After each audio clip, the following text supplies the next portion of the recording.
1947 সালের আগে ইসরায়েল নামে কোনো রাষ্ট্র ছিল না। ফিলিস্তিন ছিল ব্রিটিশ শাসনের অধীনে একটি স্বাধীন অঞ্চল। ইহুদি গোষ্ঠী ফিলিস্তিনের বিশাল একটি অংশ দখল করে 1948 সালে ইসরায়েল রাষ্ট্র গঠন করে। এই রাষ্ট্রের অধিকাংশ শাসক ছিলেন বহিরাগত, তারা ছিলেন বিভিন্ন দেশের নাগরিক। নিচে উল্লেখ করা হল প্রথম 10 জন শাসকের নাম। 1 নম্বরে রয়েছেন দাউদ বেন গুরিয়ন, ইসরায়েলের প্রথম প্রধানমন্ত্রী। তিনি জন্মগ্রহণ করেন পোল্যান্ডে এবং পোলিশ নাগরিক ছিলেন। 2 নম্বরে রয়েছেন গোল্ডা মায়ের, ইসরায়েলের প্রথম মহিলা প্রধানমন্ত্রী।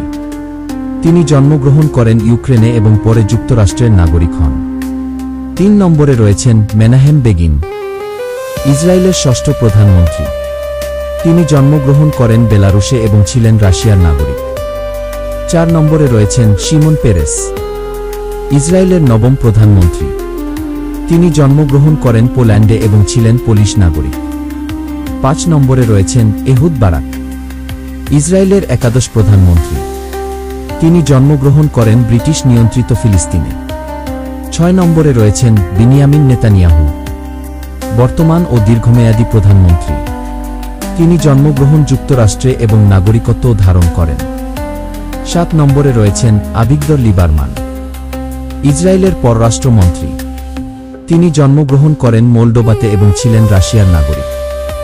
8 নম্বরে রয়েছেন মোশে কাহলন, ইসরায়েলের অর্থমন্ত্রী। তিনি জন্মগ্রহণ করেন ইসরায়েলে, তবে তার পরিবার মরক্কো থেকে এসেছে।